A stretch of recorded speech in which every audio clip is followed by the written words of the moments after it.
The next question is a video. It's from John Ham Parson from Briggs, New South Wales. Hi, I'm a second-generation farmer from the Liverpool Plains, and I'm standing on 6-foot deep black soil, some of the most fertile soils in all of Australia.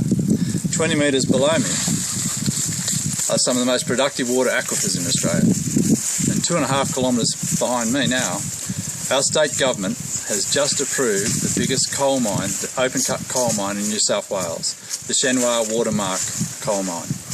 The mine will be 35 square kilometres, or equivalent to 4,620 football fields in size, right in the middle of some of the most productive farming land in the world.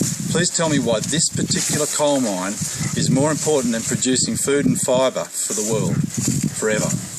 Well, Tony, we don't have 5 hours. The picture you saw is correct, and in my opinion, an absolute disgrace. And the bigger disgrace is that government have done nothing. But that is replicated all over Australia.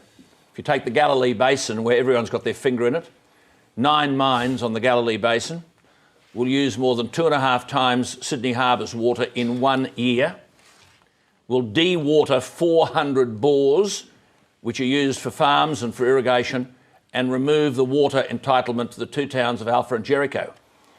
If you go to where I was born, in Auckland, where they've wiped out that community, and the government of Queensland said there'd be no Auckland Stage 3, well, before Christmas they approved Auckland Stage 3. It will take 9 billion litres from the Great Artesian Basin in a year. That's a litre for every person on the planet. It will reduce the aquifer by 47 metres. 47 metres.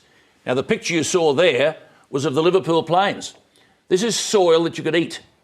And approval has been given for a Chinese outfit, Shenhua, who've bought up farms all over the place, to mine. The size of the mine in lingo that we would understand in the old-fashioned terminology is 3,500 acres.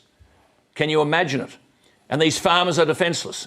Now, the argument being, oh, well, everyone's in debt, everyone's made these points here tonight, mining will get us out of trouble.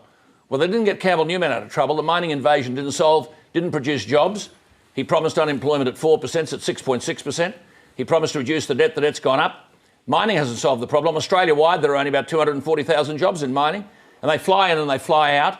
The picture you saw there is all over Australia. Now, there has to be a recognition that prime agricultural land has got to be fenced off. This stuff lasts for 15 years, and then you've got an industrial wasteland. The notion of coexistence is a nonsense, and that's only prospered by those who are the proponents. And where there are, Tony, where there are, quote-unquote, environmental impact statements, can you believe it, that they are written by the proponent? And when I spoke at Cecil Plains in relation to Arrow Energy and coal seam gas, the environmental impact statement weighed 27 kilos, and the farmers were given a month to respond. 5 million acres, the argument was. There are going to be 40,000 coal seam gas wells on the Darling Downs. And this one project, Arrow Energy, would use 22 billion litres of water a year. I mean, this stuff's got to stop. Neither government has done anything about it. But however, let's be honest, the Labor Party aren't in government. It's not their responsibility now, Jamie. This is really hard-nosed stuff, and the buck rests in Canberra. OK, Jamie Briggs.